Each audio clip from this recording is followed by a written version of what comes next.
You guys want to hear a story? 2 years ago,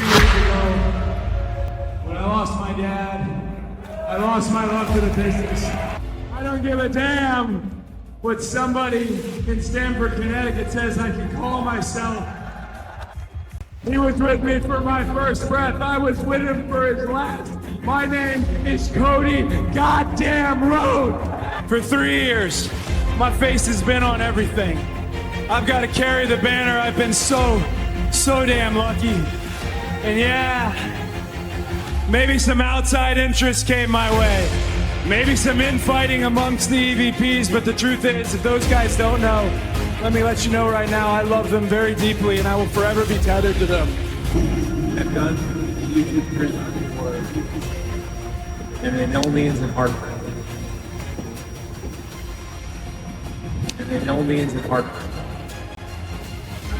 YouTube prison before, and they know me as a partner. Question of what happens next. With this group, we are sticking together. No man, no company, no entity owns pro wrestling.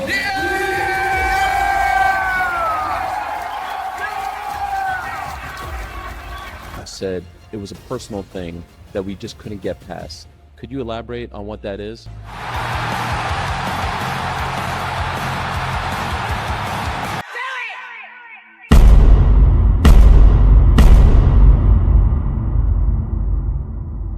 This was a situation that nobody could have predicted or pre-planned or put on a piece of paper and said these guys will work well together. It just kind of caught fire. Dusty he's the patriarch. You know what I really particularly liked about his involvement with Battleground was he got to be dad.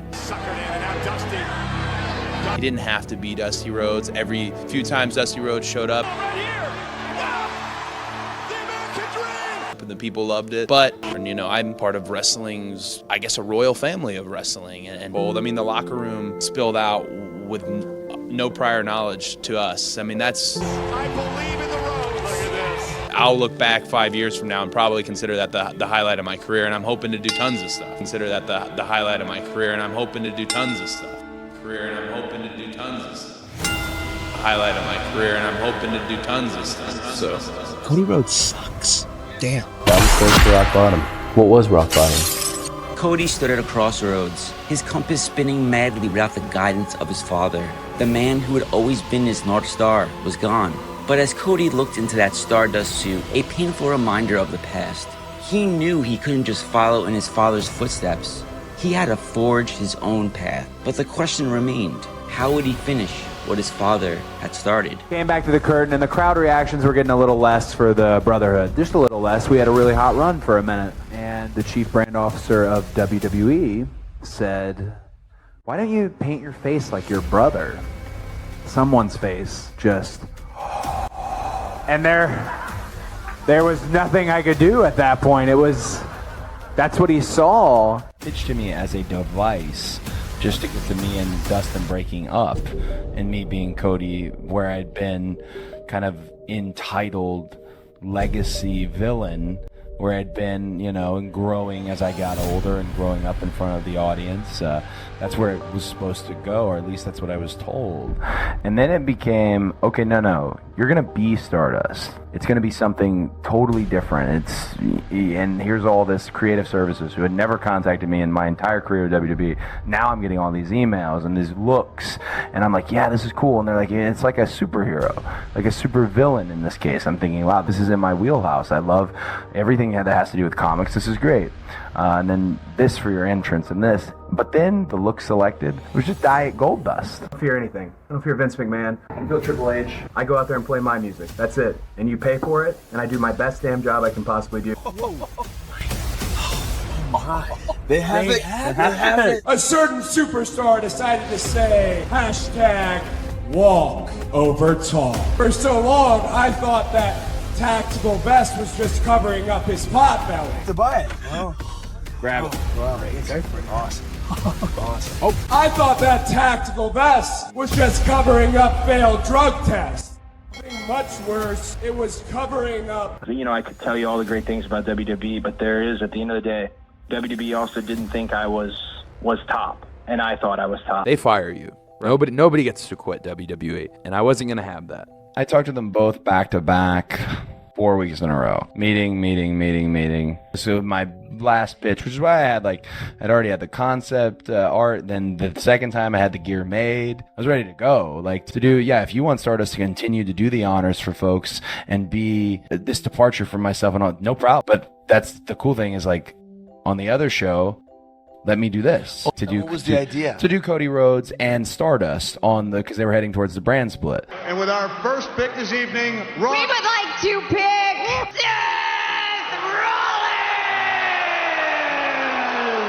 I wanted to be able to showcase both, just to give the range out there, and also to give me as Cody a chance, because I knew if I come back, they're gonna dig it, and if they like it and they react, then he'll hear them react. Then we're off. I just didn't get that opportunity, and I was tired of asking for the opportunity. I felt like, I'd grabbed brass ring after brass ring. But after a while, turning chicken shit into chicken salad made me wonder, well, what if you just gave me chicken salad? I think they necessarily want to reach for that brass ring. The last person who really reached for that brass ring, in all likelihood. I've grabbed so many of Vincent K. McMahon's brass rings that it's finally dawned on me they're completely imaginary. Others coming up now who definitely want to reach for it. Ambrose is one of them. Seth Rollins is another one. Roman Reigns is another one. Bray's another one. So I think you've got some people here who are chomping at the bit. I'm leaving with the WWE Championship. Who knows? Maybe I'll go defend it in New Japan Pro Wrestling. World ready for the American Nightmare. Maybe I'll go back to Ring of Honor. Cody! Somebody did do each and every one of those things. I did them. Charlotte Flair brought a fan to a show. She told him, hey, do you want to meet Stardust? And I was just not painted up or anything there earlier in the day, and my sweats. And he came up to me, he was like, "You're Stardust?" I was like, yeah. And I used to wrestle as Cody Rhodes. And he was like, "What?" He had no idea that I had won the Intercontinental title or won some tag titles or legacy, nothing. Stardust was his only knowledge of me. And that was rock bottom. It was dramatic because everyone wanted to talk me down. The wrestlers, the management, your closest mentors, your friends, they want to talk you down. And I couldn't be talked down. 3 to 6 months of legit planning the great escape, and I couldn't be talked down. The main thing I wanted to do to protect myself was I released my statement. Important for fans of wrestling in general to know what's happening here. You guys don't get to fire me. I gave you everything. I get to be the one to sit. I get to fire you. The week before, I'd been in Greensboro, North Carolina, dressing in the room that Dusty and Ric Flair dressed in for Starrcade 1983. Right. And I looked in my bag, and there's this damn trash bag that I have to put on. And I actually told Kofi a week before. I had this big argument with one of my bosses. We won't say which one. Thought this is going to be the guy at the doorway to coming back as Cody Rhodes. Go in the office, have the meeting set up so it's all proper. I didn't interrupt them. Where I said, I'm not putting on that effing suit one more time, unless it's to tell the story of me coming back as myself. And I thought that'll get him. Yeah, I got him. That'll work. Whew, I was wrong. He starts to undo his tie, rips his jacket off, and I'm thinking, oh no, are we gonna fight? Are we gonna fight? And then everything settles it down. We don't fight. Kofi knew what I said in the meeting. He could hear it on the outside of the door. 25 minutes later, I'm standing in front of the mirror, pulling that suit up. And I'm painting my face so sad in the mirror, and Kofi Kingston, I just see pop around the corner. I'm fairly positive Hunter thinks he is Dusty's other son. And I'm just this kid, he does such great stuff for my dad. And then I was driving Brandon to the airport is when it happened. Where I had already told Mark Carrano at the time, he said, "I'll see you next week." I said, "No, you won't." I just wrestled freaking Matt Cardona for the 50th time. I was driving to the airport, and I just told her, I was like, "I'm gonna drop you off. I'm not going." And then I called him and told him I wasn't gonna be there, and the next thing you know, it was just over. But I was actually nervous and shaking about the whole thing. And then alone in my car, I hung up the phone, and I still got to drive home, and there's traffic, so I have to be cognizant of the road. And I cranked up the radio, and Tom Petty's "Free Fallin'" was on. I legit sang that song at the top of my lungs in my vehicle, just as a spiritual Top story is the shock release of Cody Rhodes from WWE. No matter what the product is, whether it's a wrestler, a car, peanut butter, the public gets tired of it. It has a shelf life. Cody could come back, and maybe for Cody it might be the best thing for him. Wrestlers are jigsaw pieces in a puzzle for a booker to place in certain places to create a certain picture. And sometimes, no matter how good you are, you're just not the right piece to fit in that picture. Another opportunity comes up, and then all of a sudden, you're the thing that we're going to build the whole picture around. And you're in a far better position to perform and be able to produce at the level that you need to where we can build that picture around you. I think the disconnect was in, like, once my dad passed away, the disconnect was like in the audience, performer, like the most important connection you need to make, whereas most people, it would have been great if they were booing Stardust or in on it, but most people almost just felt bad. Like, here's a situation that we've all been made well aware of. Wrestling fans grieve just like my actual family did, so then here's his son who just got dressed up in an awkward fashion, and it's just like one of those like sad clown. I don't know, it's a good way to put it, but I think that was the disconnect. And whenever you feel any lack of connection with the audience, it's a huge bummer. You want to nip it in the bud right away and move forward. And the problem was it was not happening right away, so we had to move things forward on our own. Yeah. As Cody steps back into the ring, the echoes of his father's words drive him forward. But can he truly find his way without Dusty by his side? Or will the weight of his legacy be too much to carry? I could tell you all the great things about WWE, but there is, at the end of the day, WWE also didn't think I was top, and I thought I was top. What a time. What a time to be involved in this great sport. You're supposed to be the best wrestler in the world, a hero. You got a bag full of them stars, while I have a book full of dates, full of cities, full of towns, because I'm not a hero once a month, I'm a hero every single night. Perception is no longer reality. Reality is reality. And that I am the hero in this story. You mentioned that Evolve was the first place you went. Let's talk about how that happened. I ended up putting the list out there. I remember you put a piece of paper with like the kind of your like goals, like your must do's or wanted. Yeah, and they were matches I wanted to have with people like from all different walks of the wrestling life. Yeah, I promised to the fans, like, this isn't one of those, I'm sure you've heard a bazillion of them, hey guys, stay tuned for the next chapter, and there is no next chapter. That was my way of, not only am I telling you I'm going to do well, and I'm telling you I thought I deserved more, or thought I'd earned more, I'm going to go out and show you, and you be the judge. Was I right? Were they wrong? Were they right? Was I wrong? Figure it out for yourself. Almost everything my dad told me that I never listened to was right. And he was right about needing to leave WWE because it was kind of breaking my spirit. You don't ever want the place you work to break your spirit. Complete honor. I thank you so much, Spartanburg. The only thing I want to hear is rock and roll. We would revisit the checklist that you came up with. And let's just go down just to show everyone how much you have done in such a short amount of time. I'm going to run down the list and you let me know, check or not quite yet. Battle of Los Angeles. It's definitely checkable, yeah. Kurt Angle. Check. Can't wait. Big check. That. Adam Cole. No check. Dalton Castle. No check. Chris Hero. Check. The Miracle Mike Bennett. Check. Moose. No check. Pat Buck. Well, like in a week, I can give you a check. Wait a minute. Oh, my God. Some demons of the past to win this match. The last time we saw that ladder, it was WrestleMania. The list is the Bible for me because nothing's worse than telling fans I'm going to do something and then not doing it. Pat Buck is on the list, and I'm here because Pat Buck is on the list. Heads up.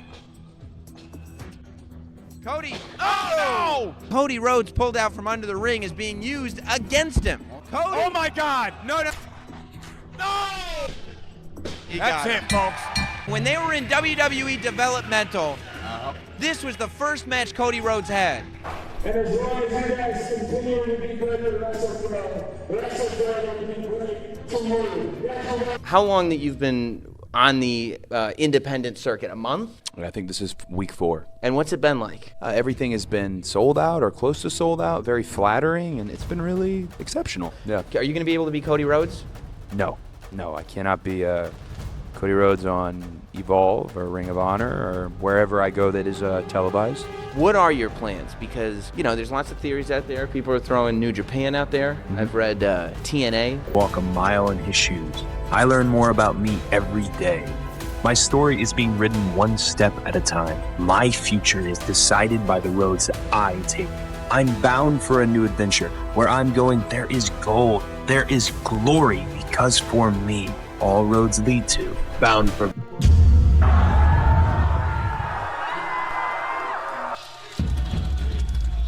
First time in his career, Cody is standing in the impact zone. All roads, including wife Brandy, lead to the 6th out of ring for the first time. And the night just got worse for the Miracle Mike Bennett. Oh, no blow there by the Miracle. Beautiful disaster. That's one way to keep order here. Oh, Maria goes low below. So now Maria will be forced to compete here. And a jump toe hold takes out the Miracle again. Man, it's quickly gone bad for the Bennetts. And now Brandy. Nice move there. What a maneuver. A submission maneuver by Brandy. And the American Nightmare by Cody. Cody's got the Miracle, and Maria may be forced to tap out. They both tapped out. Cody and Brandy Rhodes. That's how you win a mixed tag team match. Definitively. And now the Miracle and Maria.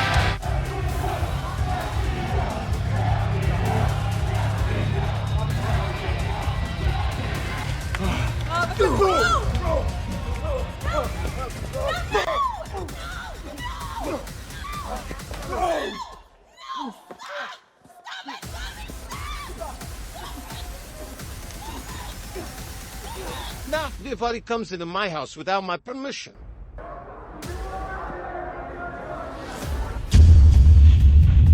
My name is Kurt Angle. I'm an Olympic gold medalist and 13-time world heavyweight champion. Cody Rhodes beat me a few months back, and I will not let anybody get the upper hand on me. Tonight I defeat Cody Rhodes, and I show why I am the greatest wrestler of all time. Oh, it's true. It's damn true. Kurt Angle is a 13-time heavyweight champion. He's a TNA Hall of Famer. He's a first ballot WWE Hall of Famer. He's an Olympic gold medalist. He's a myriad of just accolades and accomplishments. Of all those things, the one thing I would say perhaps he hasn't done is defeated Cody Rhodes. And when we're talking about him defeating me to cement his legacy, it's unfortunate, but Kurt, it's not true. Not true at all. The Angle Slam. Kurt Angle has still not been able to pick Cody Rhodes, the young man. The straps are down. Rhodes is gonna have to tap out here. He's not done yet. This is how he beat Angle before. Can he do it twice? 1 and 2 and then oh no! Rhodes on the top. Rhodes for the moonsault. Oh. A second Angle Slam. No, he didn't get it. Rhodes, cross Rhodes. Ankle lock, ankle lock. Will he have to tap? Rhodes can't go anywhere. Angle cinching down. He's cinching down. He's got it. He's done it. Kurt Angle avenges the defeat that he suffered in New York a few weeks ago and evens the score against the young man with. The crowd is deafening here. They have seen the greatest athlete recognizing a great athlete when he competes against him. Angle and Rhodes, two of the best in the world. True Legacy Show. You said when your father died, so did your passion for the business. But now you've done almost everything there is to do in the Indies. Would you say the passion is back? I think the whole point of this, and maybe it's one of the reasons we've had such good fan support, I think the whole point of this is finding it. It's like every night you find something else. This is so on the ground. This is so grassroots. You get to speak to people. You get to talk to people about Dad, talk to people about my career. I think every night I find a little bit more of what got me into it in the first place. Cody Rhodes had made the challenge to internet champion 𝗖𝗥𝗘𝗚𝗧𝗦 several weeks ago and made it perfectly clear what he wanted as his prize. And interestingly, just days before the contest, Cody Rhodes had won the Global Force Wrestling Next Gen title. Several years back, I won the Intercontinental Championship. My father, he gave me a call, and I'll never forget it. He said, sometimes the title makes the man, and other times the man makes the title, baby. But I intend to find out which man I am. I will be defending this championship. And next weekend, I will be defending this championship. And the weekend after that, I will be defending this championship.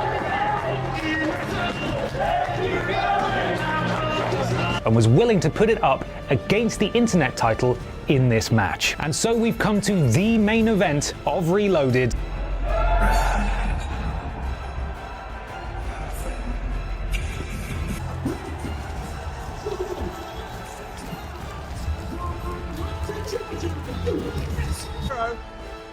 Trying for something here on Rhodes. He gets under his pressure. He hits this. This could be it. Oh my God! For the biggest moment in his career. 𝗖𝗥𝗘𝗗𝗜𝗧 went for the kick. And now, the figure four. A tribute to just got to the ropes. Swinging back. If 𝗖𝗥𝗘𝗚𝗚𝗏 can't bend those legs, he can't hit them. Oh, and Rhodes has got him! Rhodes has got him! Oh, WCW Internet title! Me in my soul, I didn't believe it was going to happen. But it has. Look at that image in the center of that ring. Rhodes helping out, and that is good to see. And laid out a challenge for 2017. What? Zack Sabre Jr. against Cody Rhodes? That would be huge. You've known me as the grandson of a plumber. You've known me as Dashing and the Prince of Dark. But is the world ready for the next chapter of the story? Is the world ready for the American Nightmare? Bullet Club for life. That left them in the dust. Rhodes, where we're going, we don't need roads. And if you're not down with that, well, I've got 2 words for ya. This is Cody. Wrestling has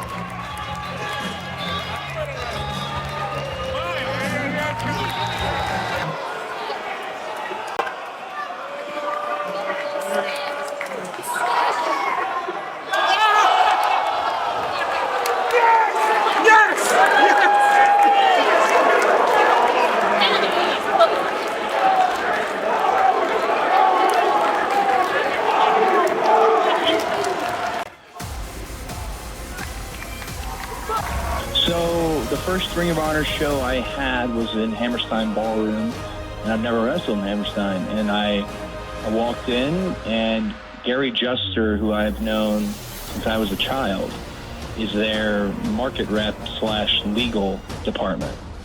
And he handed me a check. I've never even had a match. I've never taken a bump in your ring. Handed me a check, and something about that familiarity, also that check being handed me, everything they've done since, for me, they've been firing on all cylinders. I rode with Daniel Bryan and Claudio and Kevin Owens and all these guys who have this Ring of Honor equity. Mandy from Ring of Honor told me the other day, I said, "Welcome to ROH." And I think I actually teared up. Yeah. To be able to say, like, yeah, me too. Like, that feels good.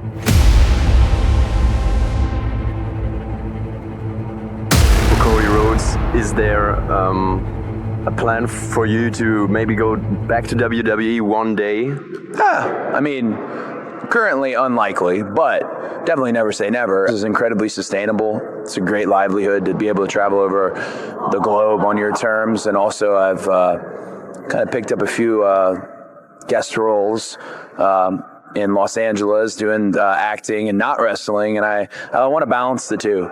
You know, my main focus with wrestling as of now is Ring of Honor, New Japan, Pro Wrestling, those two, finding my home there, finding my niche there, and experiencing those experiences. The very new Bullet Club member. I gotta get Cody Rhodes. I'm interrupting. Yeah, do it. Hey, Cody, I'm gonna put you on Being the Elite. I'm interrupting. What happened? You're on our YouTube show. Am I live? Yeah. We're on the YouTube show. Yeah. Cool. Well, What are we YouTube doing? show. What kind of things are we doing? The day after. So here's what I'm going to say about the Bucks tonight. I'm going to say the day after you guys print a T-shirt, you start printing money. Yes. I feel that's a pretty good. Yes. I get it, right? People will dig it. I got other stuff. Yeah. I feel like you're not as impressed with that as No, I I'm thought. very impressed with it. There's going to be more. I got 3 coffees, by the way. Oh, hey, it worked, correct? Yeah. Good. It's clear from the outset, from his debut match defeating Juice Robinson in Wrestle Kingdom 11, that Cody wasn't going to play second fiddle to anyone. Your last match on the Indies, buddy, is a steel cage match against Cody from Waterbury, Connecticut. You drew That's the $60,000 match. The fire chief came in. They put 600 people outside because they were standing room only, and they went above beyond the occupancy. And it was crazy. I mean, they stopped the show and said, everybody needs to get out. These people need to get out. In 2007, I got the opportunity to induct the headliner into the Hall of Fame that year. And in 2017, I get the chance to compete with the headliner of the WWE Hall of Fame. I am a better wrestler, and I am a better man for having shared the ring with you. Thank you very much.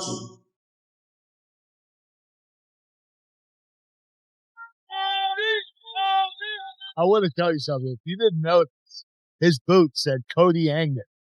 They did. Cody on it. The other one had Angle on it. What he did is he made that specifically for me to wrestle me. And not only that, but he gave them to me to give to my son Cody. There is life out there. Is life, and like a lot of it was that event. And Kurt even said the same thing. It just felt kind of like a WWE show. I was like, yeah, it did. So what do you miss about WWE?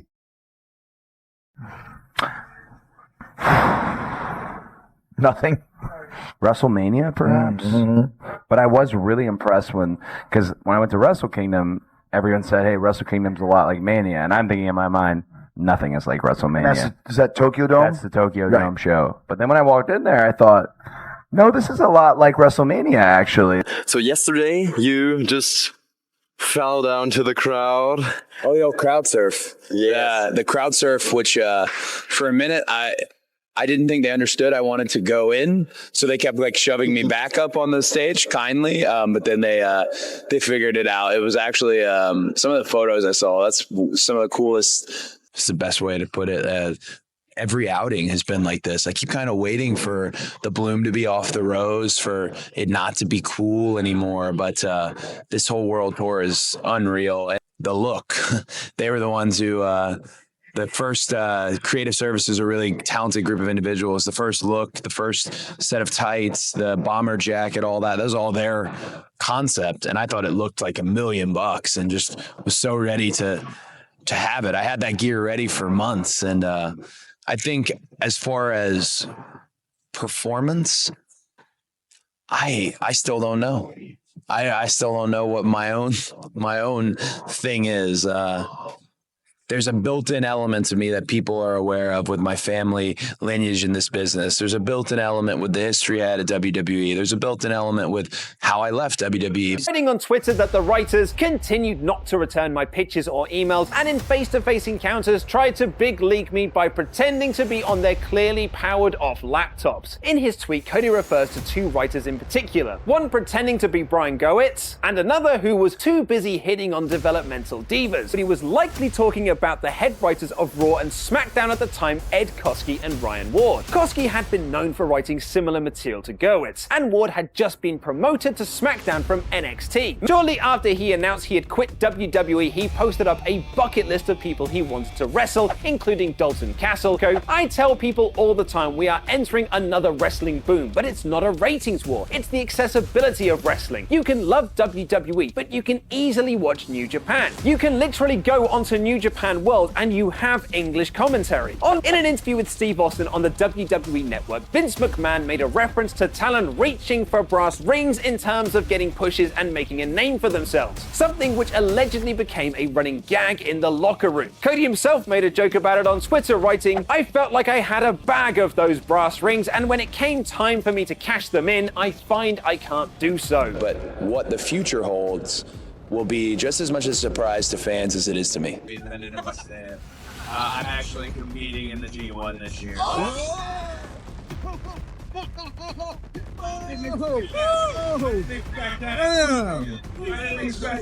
Oh, Cody, did that feel good, Cody? Can we do that? Yeah. I don't know what it would do. It felt great. So no, it felt really, really good. What up, Cody? What up, Adam? There's our friend. Hey, Cody, what up, Cody? How you doing today, man? How's it going, man? How you doing? What's up, bud? Who are you texting? Pharaoh, on the other hand, he would be the ultimate judge of character because he's only ever disliked one wrestler.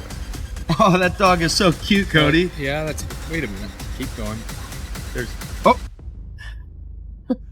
Well, you have Dream tattooed on your chest. Yeah, it's there, right? Yeah, there we go. And of course, dreams change. So I was wondering for you, when was the moment that things decided to shift and took change for you, and you were like, "Indies is what I want to do now"?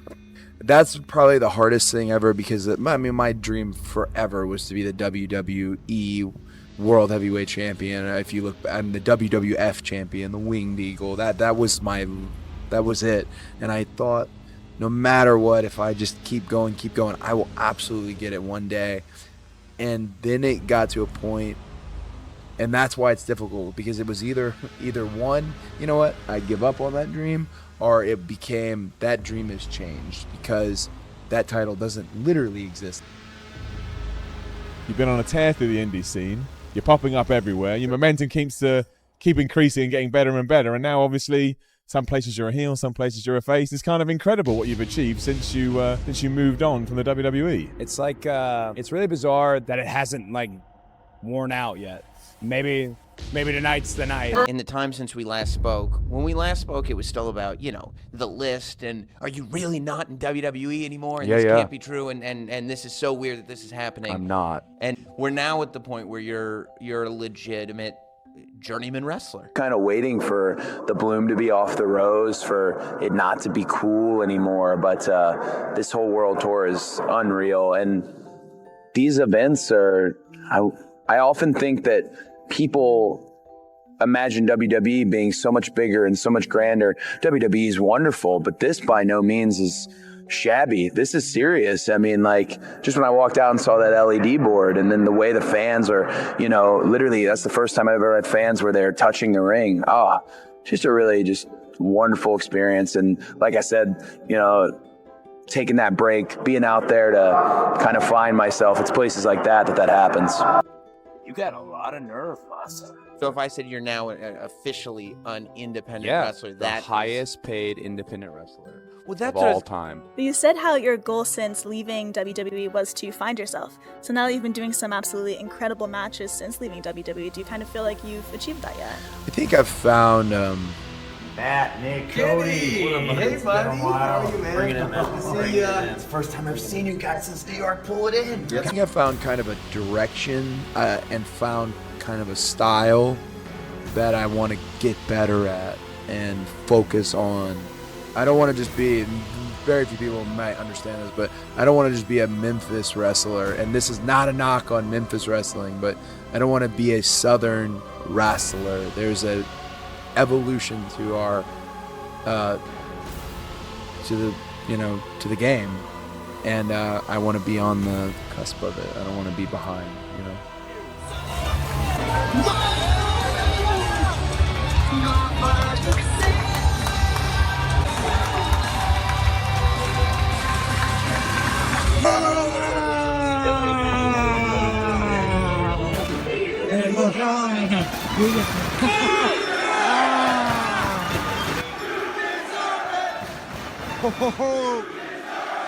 Biggest damn draw in this entire industry. You're someone who's competing with me for that title. You know exactly who you are.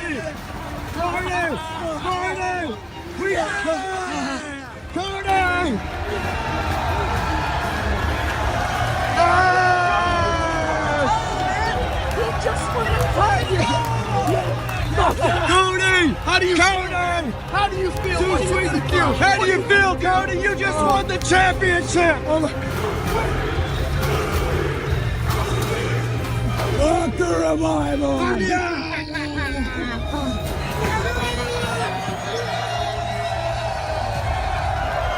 That's what I said. That's a nice scheme, man. Hey, congratulations,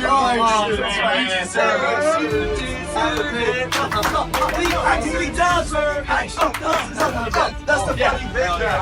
What a night. Your should go down. Yeah, go get that transition. And that was my first world championship, kind of recognized world championship, to wrestle Christopher Daniels for it at that, because he's one of my favorite people. And again, we were talking about me going up and getting stuff all over my boots. In the first 30 seconds of my match with CD, he bust my lip from my nose to my lip. So I've just got a huge triangle, bleeding profusely, no clue. So it was one of those everything went wrong, but everything went right type moments. The coolest feeling in the world is to have text messages from people in our industry who don't have to text you. Somebody like Triple H telling me congrats for winning the Ring of Honor title. It makes what we do real. So if you could pick 3 of the guys of the current roster for maybe a dream match for you personally, who would you pick? That's a good question. It's hard to think that they have such this great roster because I keep seeing the same guys, but I mean, I never got to mix it up with AJ Styles in a proper fashion. I think AJ is just phenomenal, no pun intended. AJ Styles, Ty Dillinger. I wrestled a lot of guys, especially on live events, untelevised. What's another one that I really... And Kevin Owens. I never really got to mix it up other than at WrestleMania and the big multi-man ladder match. So Kevin, AJ, Ty Dillinger.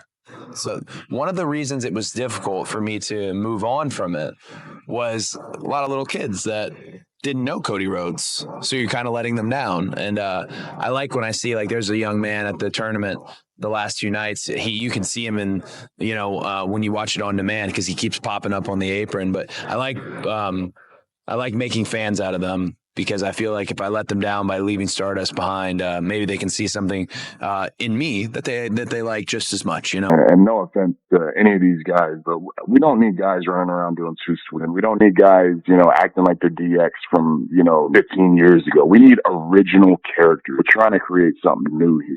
You want a really good steak, you got to wait a little bit. We're not serving McDonald's over here. Tactical vest was just covering up his pot bellies. I thought that tactical vest was just covering up failed drug tests. Something much worse, it was covering up envy. With what's in the news lately and a certain someone taking unwarranted shots, I think this thing needs a little bit of an update.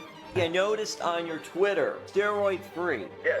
What is significant about that for you to put that there? Sports and all sports entertainment has this growing problem with performance-enhancing drugs and just people flat out cheating. You're not remembered, and you're not putting it on the world if there's an asterisk next to your name. So I just am adamant about, I hate using growth hormones. I hate steroids. And I flat out think it's cheating. And I think if you do it in any sport, you're cheating. And your victory is hollow at that. Championship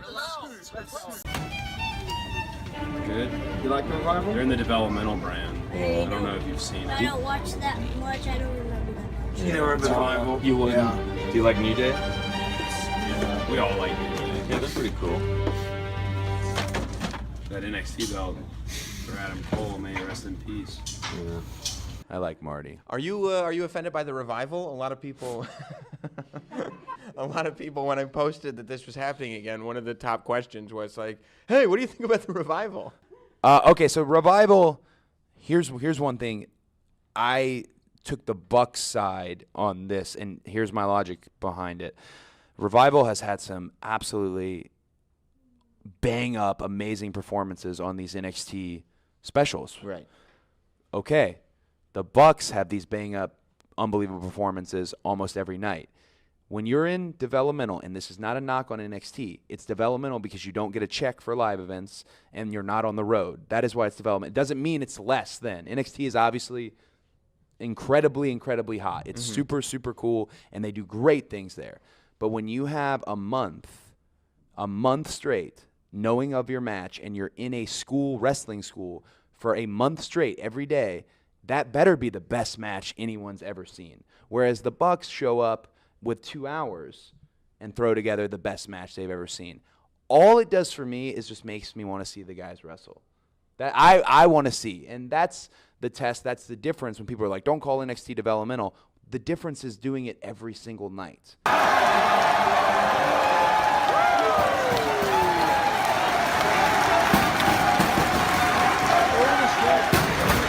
Villain Club, Young Buck shirt.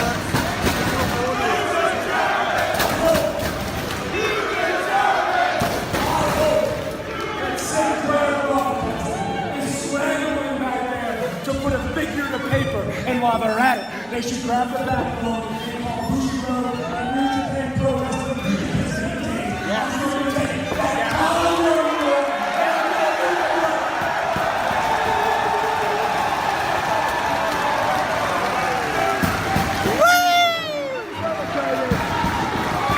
Because first and foremost, the Bullet Club is getting paid.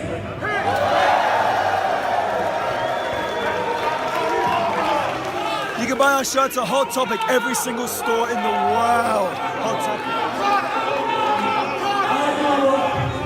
I grew up a prince in this industry. So mark the date, mark the time, mark the place, because the prince just became the king, and I won't want everyone.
He got himself into. How so? What a just why? Oh yeah. Like why did it even begin? That he took up, well, I guess Rip Rogers I think started it. Oh.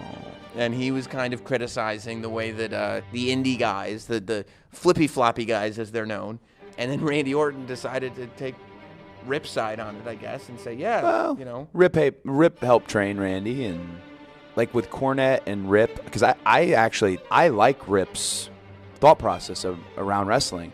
I like Cornette's thought process around wrestling. Right. But I always look at it two different ways. There's a wrestling thought process, and then there's a promoter thought process. Oh, Mr. Frontal? Okay. Yeah, it's right. No, you didn't get a call? No, no call. Well, I got the call. It's okay though, right? That was a WWE stooge. So this is what I say. Here, let's hear it. Uh-oh. That's a nice ski mask. Yeah! Give it to me. Give it to me. Whoa!